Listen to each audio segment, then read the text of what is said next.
परिवर्तन करने की शक्ति हमारे अपने भीतर होती है। हमारे विचार, कर्म और दृष्टिकोण ही हमारी जिंदगी को नया रूप देने में सक्षम होते हैं। बाहरी परिस्थितियां चाहे जैसी भी हों, असली परिवर्तन तब होता है जब हम अपने भीतर से बदलाव लाते हैं। यह संदेश हमें आत्मनिर्भर बनने और अपने जीवन में सकारात्मक परिवर्तन लाने की प्रेरणा देता है। गौतम बुद्ध के इस कथन का अर्थ यह भी है, आत्मज्ञान यानी आत्मबोध और सच्चाई की समझ ही सच्ची खुशी का स्रोत है।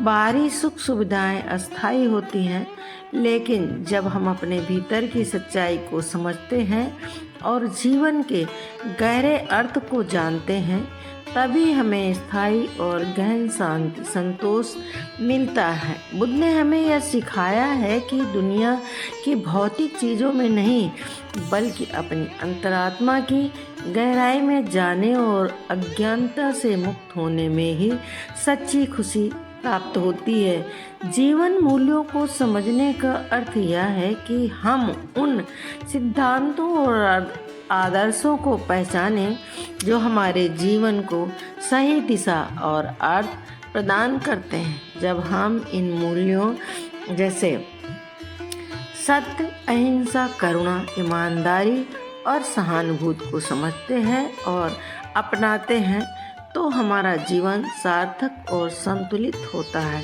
इस कथन का उद्देश्य यह भी है कि बाहरी उपलब्धियां और भौतिक चीज़ों से परे जीवन का असली उद्देश्य अपने भीतर के आदर्शों और नैतिकताओं को जानना और उन्हें अपने जीवन में लागू करना। यह समझ ही हमें वास्तविक संतुष्टि और जीवन का सही अर्थ प्रदान करती है। सहानुभूति और करुणा ही जीवन की सच्ची शिक्षा है।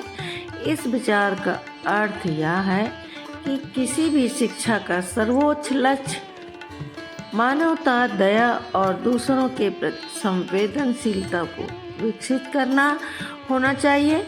सहानुभूति का मतलब यह भी है कि हम दूसरों के दुखों और कठिनाइयों को समझें, और करुणा से तात्पर्य यह है कि हम उनके लिए कुछ अच्छा करने की भावना रखें।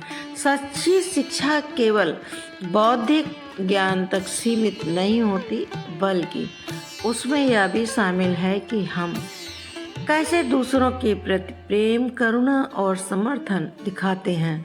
जब हम सहानुभूति और करुणा को अपनी सोच और कर्म का हिस्सा बनाते हैं, तभी हम जीवन की गहराई को समझ पाते हैं और एक बेहतर समाज की दिशा में योगदान कर पाते हैं।